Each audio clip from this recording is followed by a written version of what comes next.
Hello, and welcome to the special Borderzine presentation. I'm Christian Gonzalez. And I'm Ashley Favela. For the next 15 minutes, we'll go off the beaten path in El Paso to bring you stories of the city's hidden hazards and unexpected gems.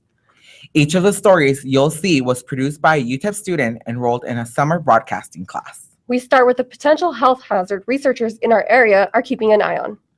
Borderzine's Crystal Acuna has more on the Zika virus. Mosquito season is here. I hate them so much. I hate them. They're annoying. It's like smack. And this summer, El Pasoans may have another reason to avoid that pesky bite. Well, the situation with Zika virus is that, of course, there is no immunity.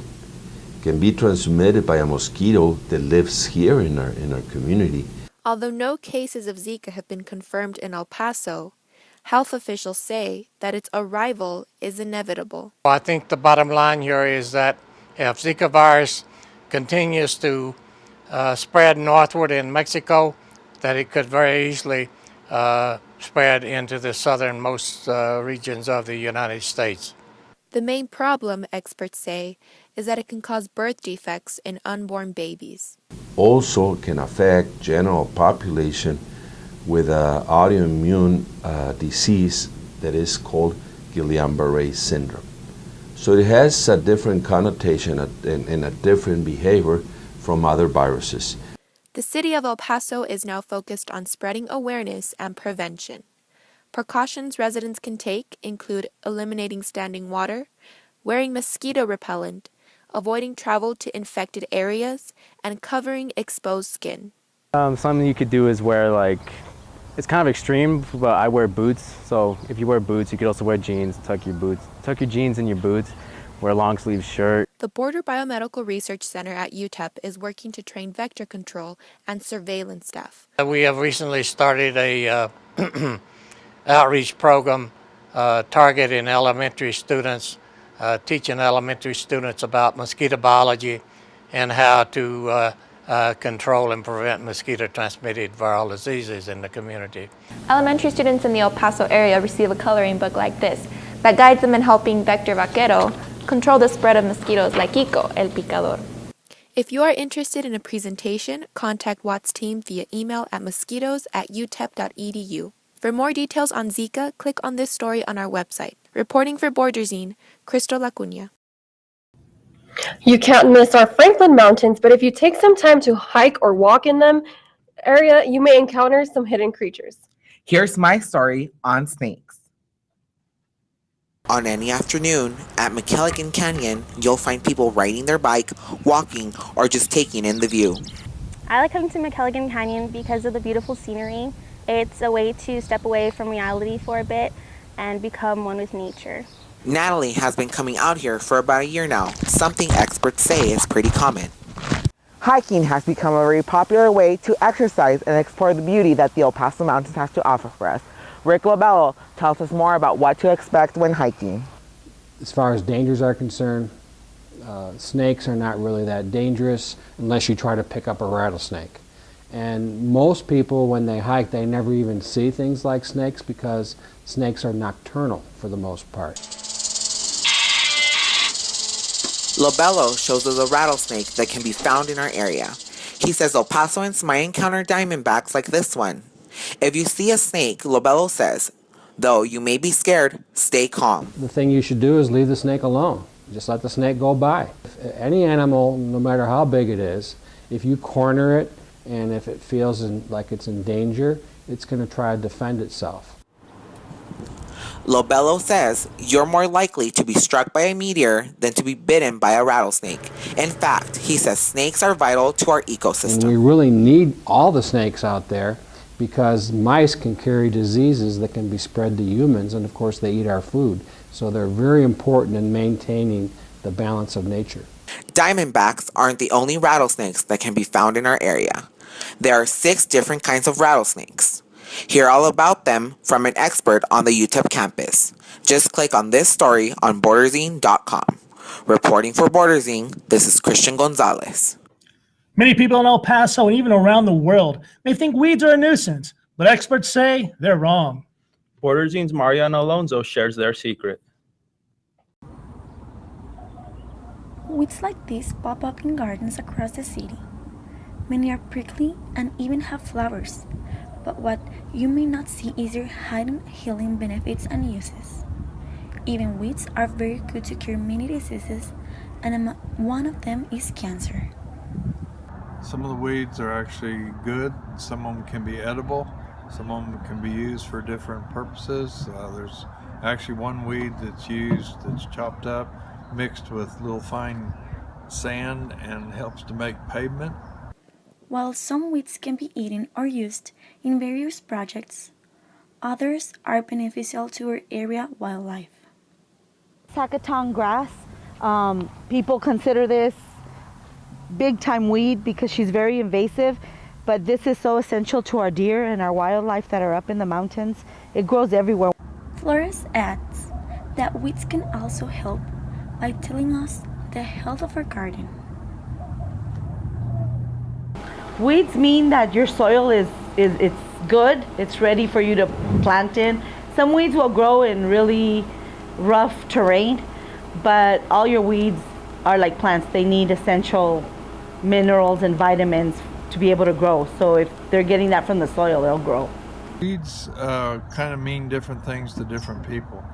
Sometimes people will call any kind of plant a weed, whereas it might be a wildflower, and some people love it and other people hate it. So when you use weeds, it's usually meant for a plant that's growing where you don't want it to grow. White advises people to learn more about weeds because their appearance may not reflect their benefits. Reporting from Borderzine, Mariana Alonso. People know Ardovino's Desert Crossing as one of El Paso's premier spots for special events and fine dining. Nestled in Mother Nature's Southwest features, it often provides storybook scenes, but some may not be aware of its true tale. Borderzine's Miranda Garcia explains. Ardovino's Desert Crossing sits at the edge of Texas, Mexico, and New Mexico. Today, the restaurant and party venue is known for its innovative menu and unique cocktails. But it also has a long tradition of swanky socializing that grew out of its past life as Ardovino's roadside inn. I mean, what's neat about it is we have customers now that come and say, our first date was here 55 years ago, or this is the place that I proposed to my wife, or, my parents had their wedding reception here. Co-owner Marina Ardovino's uncle, Frank Ardovino, bought the land in Sunland Park, New Mexico in 1949 for his home. He built a large kitchen and eventually decided to open up a restaurant, Ardovino's Roadside Inn. Super colorful. He's a really interesting guy, and he, liked all the finer things in life, gambling, drinking, good food. So he settled in the area. He had a key club down the street from here, not very far, called the Mecca Club. So he ran that club for a while. He had gambling and drinking. When Texas, you couldn't go to a bar in Texas and buy a drink. Frank Ardovino, along with other members of his family, left Italy for a new life in New York. Frank joined the cavalry and was stationed in El Paso. Fell in love with the desert. That's why he didn't go back to New York. After Frank's passing in 1973, Ardovino's Roadside Inn closed for business. Decades later, Marina and her brother, Robert Ardovino, have renovated what is now known as Ardovino's Desert Crossing. What started out as a place for private parties has grown to a restaurant, banquet facility, and a popular farmer's market. It's beautiful. You get the what are they called? The trains. You get the mountains. You get the grass, some grass, the trees. So it's like a little hideaway from El Paso. Marina Ardovino's father, Joseph, worked with his brother Frank for many years before opening his own pizza place in El Paso. When Frank died, Joseph Ardovino held on to the Upper Valley property, which his children would eventually revive. My brother and I both left town. I went to study in San Diego, then I was in Italy for 3 years. He went to LA. And it just happened that we simultaneously decided to come back to El Paso. My parents had already sold the pizza place. Ardovino's Desert Crossing sits on about 30 acres of land. the younger Ardovinos have expanded far beyond their uncle's original footprint. I mean, there's a lot. If you see the master plan, you kind of can't even find buildings. Like, you can't find this building on the master plan because there's so much land around it. There's an RV park, there's an amphitheater, there's a boutique hotel. So this is all my brother's brain, how it works, like thinking of all the cool stuff that he would like to see this expand into. Right now, they're building a sky deck, which will eventually be an outdoor venue with a 360 view of Texas, New Mexico, and Mexico. As they grow, the Ardovinos keep their focus on creating a great social experience around food, family, and friends gathering. It's just a continuation of, you know, the wonderful things in life, special moments with your family, with your friends, with your loved ones. And that's what that's what we're here for, is to provide that special ambiance. There are treasures all around us, and most of us don't even realize it. And your smartphone can help you find them. Here's my story on the Seek and Find adventure. In El Paso, there are over 400 geocaches to be found, and there is a good chance there is one in walking distance. Geocaching is also a good way to get out and experience the outdoors.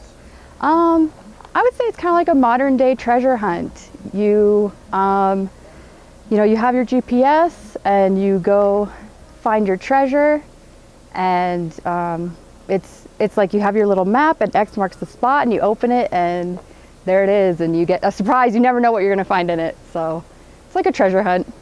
Crane says one of the most popular websites for hunting these trinkets is geocaching.com, which posts coordinates for hiding spots all over the city using a GPS receiver or a GPS-enabled smartphone. Oh my gosh, I think one of the exciting things is those little trackable items, because you can you can follow where they travel, who has them, how long it takes for them to travel around the world, and people sometimes will leave like collectible items in there, so it's just all kinds of stuff. Geocaching can be as small as a film container or as large as a metal lunchbox. They can be camouflaged but never buried.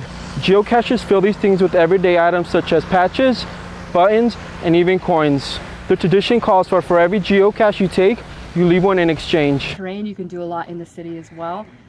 Just safety is really important. I think always have a buddy or let someone know you're going. Bring water in case you're walking longer than you think. Sometimes it takes a little while to hike around and find it. Many state parks offer training in geocaching, which can be something the whole family can do. If someone's looking to get outdoors, if you have young children that are active, maybe they heard it from a friend and want to try it, but it's more for people to get out and experience places and see things. And if you're like on vacation, you can kind of check out a hidden gem area and maybe see a cool site or learn something about a place that you're near. But geocachers also need to be careful when exploring unknown spaces. It was kind of like under, like there was like a rock and it was under. So like we both squat down and we had a flashlight and we took a pen and moved the cache, and like a giant black widow came and was like right by the pen, and we were like, whoa! So that's definitely probably the most interesting story, was like freaking out about a black widow. But it was, we were safe. We were like, whoa. The tramway has training throughout the year to help you learn more. For more information on geocaching seminars and events, go to Borderzine.com. Reporting for Borderzine, David Caro. Before the rise of smartphones and selfies, families went to photo studios to get their pictures taken. Borderzine's Ashley Favela tells us more about a special collection of unidentified photos. We've all heard of the saying, "I'm good with faces, not names." The Special Collections Department at the UTEP Library is hopeful that the community will be able to put names to the faces in their photos. The Casa Sola photo collection is a collection of thousands and thousands of negatives that we purchased from the Achilles studio, and they are portraits of El Paso Juarez residents, family events such as weddings, first communions, graduations. They really just represent the community from the 1920s to about the 1970s. Archivists at the UTEP library carefully screen negatives and have scanned hundreds of photos.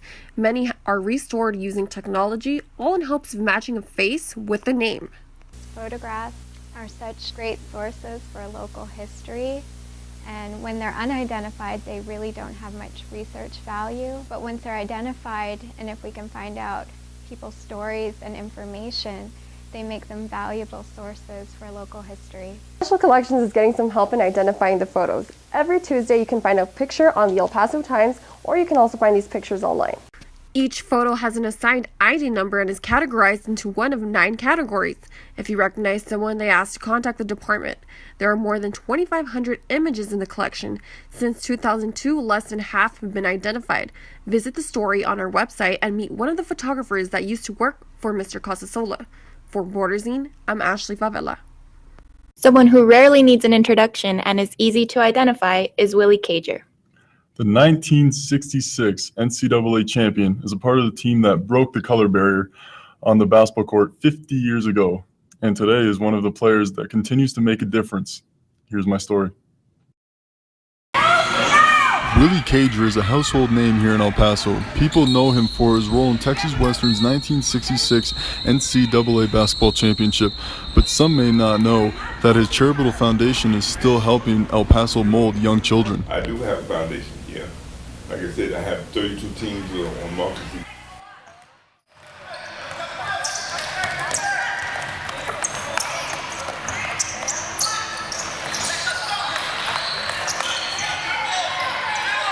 So the kids can have something to do after school and during the summer.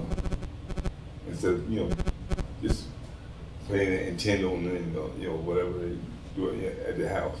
You need to, get out on the street and be involved in something. Since graduating in 1967, it has been Cager's passion to work with at-risk children and other youth. His foundation helps pay scholarships for other school and summer camp basketball programs. He is often nearby to give helpful advice. In El Paso, everybody knows who Willie Cager is. And if you don't know who Willie Cager is, you should know who Willie Cager is. So for basketball, he is a hero to a lot of kids. Ibarra, who is director of Cager's Basketball League, is grateful for how Cager has used his clout to help El Paso's youth. They treat me real well. They still treat me well. I just have to, get everything together, for the kids. Bottom line, kids come first. Cager has an upcoming golf tournament to raise money for the foundation, and he is working on a plan to build youth recreation centers from El Paso to Las Cruces. For more on that, visit Borderzine.com. Reporting for Borderzine, Matt Wilms. One sport that may not be as popular as basketball is fencing. A local studio is producing nationally ranked athletes. Borderzine's Will Heron gives us a glimpse of what it takes to stay on point. More, don't let me find the blade. Yes. Tucked away in El Paso is Sal DeLong Fencing, where fencers from all over the Southwest region come to hone their skills. The studio is run by master fencer Margaret DeLong. Very young age, basically, I start taking all the classes necessary to become a fencing master. Fencing master means that you have complete domain of the 3 weapons in fencing, foil, épée, and sabre. Here in downtown El Paso, the DeLong Studio is a hidden gem. Not only is it a great place to learn about fencing, but they're training excellent athletes that'll be attending the national tournament in Dallas, Texas later this year. This camp is really just a preparation for nationals. I was very excited to be qualified for the nationals. So as soon as I heard about the camp, I said, well, I have to get physically ready and conditioned, but also that there's a lot of tactics that we're going to go over, so I really love that we're going to just incorporate a lot of stuff in the camp. These fencers have to practice daily in order to stay on top of their game. Even though they are not from the most talented region, they plan on making a big impression at the national tournament. We're part of the Border Texas division, which is probably one of the smallest divisions there is in the United States. So we're kind of lucky in that sense, where we have the ability to qualify a lot of students in El Paso so they can fence up a nationals. With excellent instructing and hard work, the Sal DeLong fencing team is sure to hit their mark in Dallas later this year. For Borderzine, I'm Will Heron. That's all for this special Borderzine presentation. Thank you for watching. To watch these stories again and their online extras, be sure to look at our website, Borderzine.com.